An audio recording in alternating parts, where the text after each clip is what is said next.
Welcome with another interesting topic that is hypertension, which is literally now is blood pressure. आज हम जो पढ़ने वाले हैं that is hypertension. तो फार्माकोलॉजी में हाइपरटेंशन के लिए जो ड्रग्स हम यूज करेंगे उनका नाम है एंटी हाइपरटेंसिव्स. तो एंटी हाइपरटेंसिव्स क्या है? जो ड्रग्स हम पढ़ते हैं फार्माकोलॉजी में for the treatment of blood pressure या हाइपरटेंशन. अभी ये ब्लड प्रेशर तो आप लोग जानते होंगे इसका डेफिनेशन के it is the pressure of the blood on the vessels. खून का दबाव नालियों पर, किन के नालियों पर? ब्लड के, खून के नालियों पर जो खून का दबाव होता है that is called blood pressure. Normal definition. अभी हाइपरटेंशन क्या है? हाइपरटेंशन ये कि हाई ब्लड प्रेशर. वो किस तरह से? कि sustained systolic blood pressure which is greater than 140 millimeter of mercury mm of Hg and sustained diastolic blood pressure which is greater than 90 millimeter of mercury. अगर sustained का मतलब क्या है कि for longer period of time एक specific value अगर रहे that is known as sustained. तो अगर 140 mm of Hg systolic हो और diastolic जो है वो 90 mm of Hg रहे means greater than, दोनों values अगर इनसे greater हो that is called hypertension. ये definition हुआ. अभी साइन एंड सिम्टम्स जो हैं वो इससे क्या होते हैं? मोस्टली अननोन होते हैं और ये साइलेंट किलर भी कहलाता है कि कभी भी कुछ भी हो सकता है ब्लड प्रेशर की वजह से. Means it can cause death क्योंकि sign symptoms mostly unknown. Classification on the basis of treatment strategies.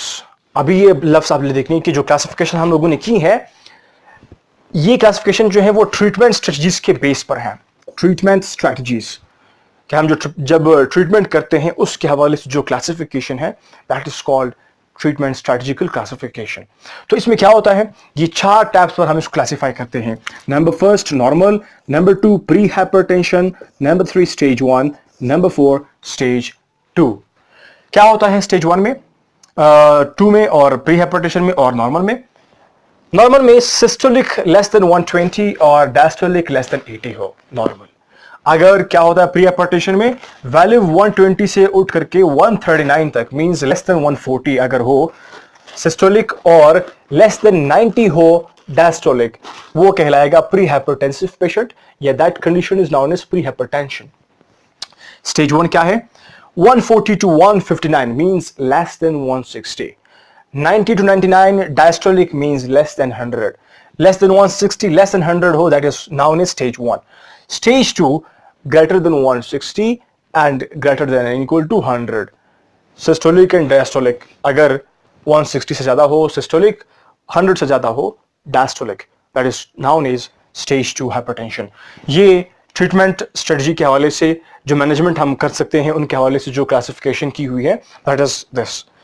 अभी एटियोलॉजी ऑफ हाइपरटेंशन क्या है?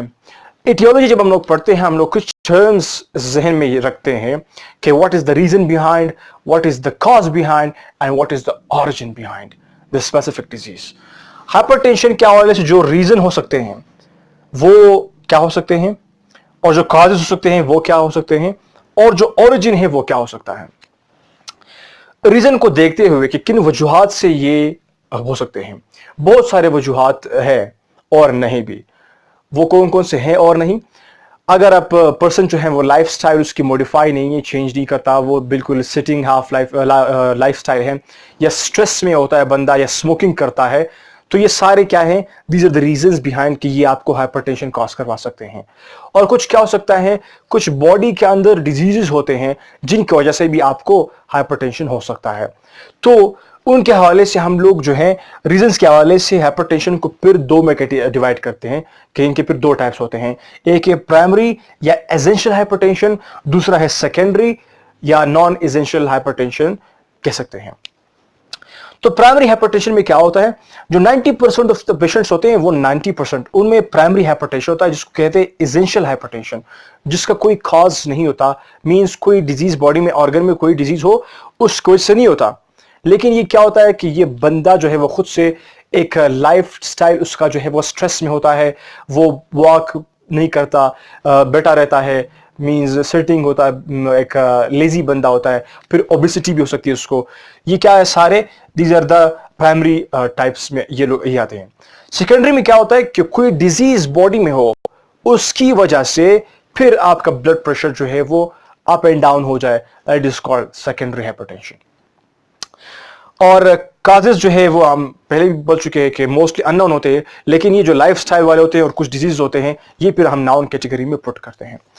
और ओरिजिन क्या है, ये ओरिजिन के हवाले से कि ये कहां से ये स्टार्ट हो सकता है, मेनली ये जेनेटिक्स में भी ट्रांसफर हो सकता है, और जेनेटिकल ट्रांसमिटेड हो सकता है ये हाइपरटेंशन। और साथ में ये अगर बंदा जो है वो लाइफस्टाइल उसकी बहुत लेजी है, बहुत स्ट्रेस्ड है, वो भी हम इसको यहाँ पर पुट कर सकते हैं, लेकिन वो हम रीजन में कर चुके हैं। ओरिजिन के हवाले से अगर हम सिर्फ और सिर्फ बात करें जेनेटिक्स की, दैट्स ए स्पेसिफिक कि ये जेनेटिकल हो सकता है। और जैसे जैसे उम्र बढ़ती है इंसान की, वैसे वैसे जो है हाइपरटेंशन होना मींस ब्लड प्रेशर का ज्यादा होना शुरू हो जाता है। With the passage of time blood pressure जो है वो होना हो जाता है। मींस अगर पर्सन जो है वो 60 क्रॉस करता है, उसके चांसेस बहुत ज्यादा है कि उसको ब्लड प्रेशर हो, means he can be the patient of hypertension. That's it. So this is a little description about antihypertensives, या definition है hypertension का, signs symptoms है, classification है और etiology है। नेक्स्ट वीडियो में हम पढ़ेंगे कि how to control या the mechanism of controlling the blood pressure, कि ये mechanism कैसा होता है, natural mechanism।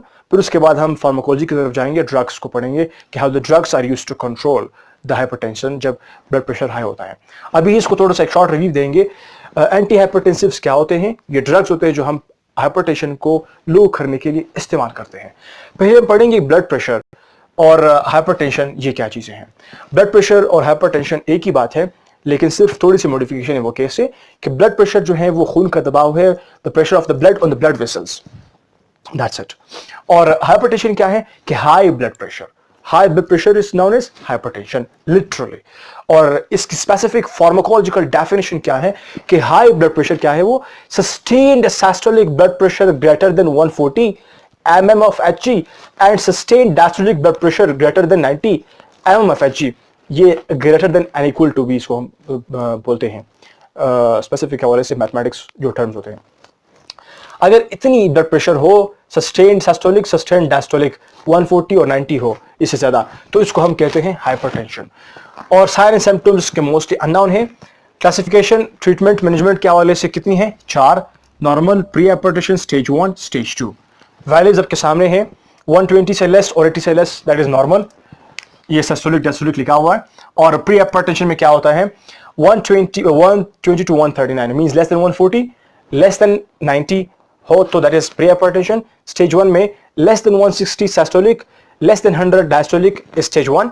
और स्टेज 2 कौन सा हाइपरटेंशन है, जिसमें greater than and equal to 160 and greater than and equal to 100 diastolic is this one. So that's called the treatment management classification.